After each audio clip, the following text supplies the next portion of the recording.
Yo, it's your boy Simon. Today we are diving on the darker side of prison, sex offenders, chomos, what happens to them in prison. Here we go.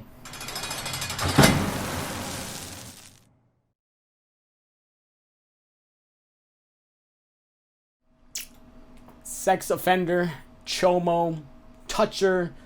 There's many words, there's many names for them, but what really truly happens to them in prison? What happens behind the curtain? Well, during my stay, I'm gonna leave it like this. It all depends. It all depends where you're at. When I stayed in Cook County Jail, which is one of the biggest county jails in the United States, they get got. What I mean by get got, they get whooped on. They get extorted.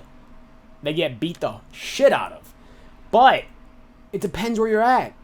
If you're not in a politically inclined jail or prison, 90% of the prisons are run by the cops. Okay, because a lot of inmates have a lot to lose, meaning they have outdates, they have families to go to, etc., etc. So with that being said, you got to realize that nobody wants to mess their bid up. Nobody wants to add 5-10 years onto their stay just to whoop a sex offender, right? Now, back in the day, it used to be such that sex offenders, as soon as they got on the clink, they had to go straight to PC. Didn't matter where they were at because they were going to get handled with. That shit did not fly back then. And what I mean by back then, maybe, I don't know, 15 years ago. At least this is how it was in Illinois. Now, back to Cook County. In Cook County, I remember hearing about sex offenders. I never actually met one in Cook County because they were always in PC. And PC is protective custody. They always had a red jumpsuit, and they were always escorted by police, or COs in this case. So it was kind of not really a thing in Cook County. None of my sellers were chomos. None of my acquaintances were chomos. It was relatively clear that because they had their own specific grounds, their own specific decks, just so they didn't get messed with. In prison, on the other hand, sex offenders are rampant. I would say anywhere from 30 to 50% of inmates in prisons are sex offenders, or at least that's the actual statistics that COs tell you when you're in there. I remember in particular the first prison I went to was a medium max. And it was like a 48-man double cell setting, right? On each deck, there was 24 cells, each with 2 men. And I remember my first, not cellie, but the cell next to me, there was a guy in there that had 16 years for a heinous sex crime. Now, I'm not going to get into the whole detail about what he was in there for, but you could imagine if you get 16 years for a sex crime, you done did some messed up shit. So anyways, I would have thought that this guy... Now, hold on, backtrack real quick. Now, this guy was never messed with. Yeah, people would call him out and shit, and they would talk shit about him, but he never really got messed with, and I always wondered why. Because I was used to Cook County's politics and how they got handled with. So I was taking it with a grain of salt. I didn't really realize what was going on. I didn't understand why he was able to free roam like the rest of us, and he didn't have to go to PC. So I asked my cellie one day, I'm like, yo, why is old boy just nonchalantly telling people he's a chomo? Like, isn't that a red flag? Don't people not take too kindly to that in the joint? He said, you know what, bro? It's not how it used to be. The joints now, they're run by the cops. So if you mess with a sex offender, if you mess with a chomo, guess what happens?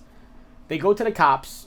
They tell them, look, this guy's messing with me. He's bashing me based on my crime, blah, blah, blah.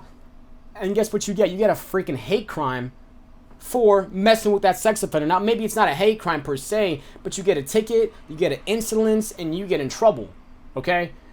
The PC culture isn't only out here in society. No. That shit stems back inside the joint.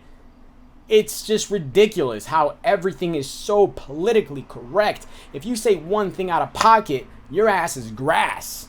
So don't think that people in prison, it's all a bunch of crazy goons going at it, beating up sex offenders. That's not what it is, at least in my state. Now, I went from maxes, high minimums, medium maxes. I was in every single type of an environment, and it never failed to amaze me that sex offenders just ran free. Now, I don't mean to hate on anybody, right? That's not who I am. Who am I to judge?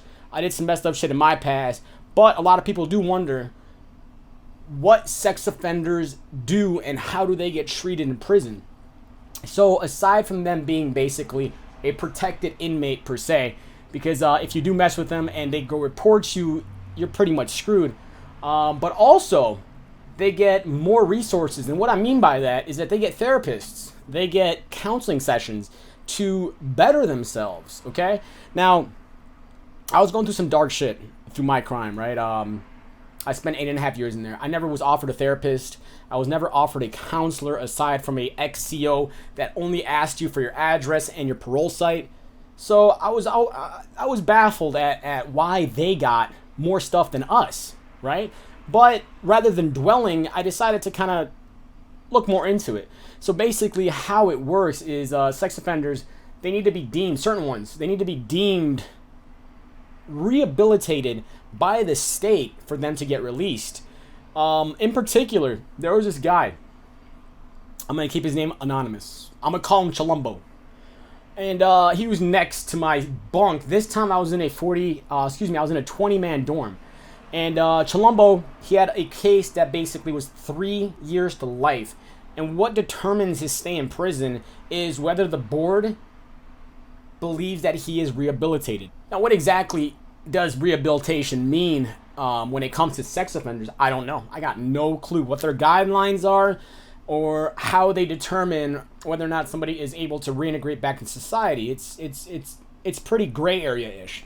But this guy in particular, he was down for about 7 to 8 years, and he kept getting denied and denied and denied up until he basically came out to us, because there was this one day, and we were all playing cards in the area, and he just decided to open up. He's like, hey, man, I know y'all don't really mess with me, man, but I'm getting civilly committed. We're like, okay, what does that mean? Like, out of the blue.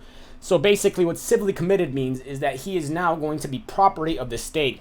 They cannot deem him rehabilitated enough to go back to society. So what they're going to do is take him out of the prison system and put him into a sex offender only institution ran by the state. So this man is now property of the state. Now these sex offender institutions, they are sweet as hell. I did some research on them.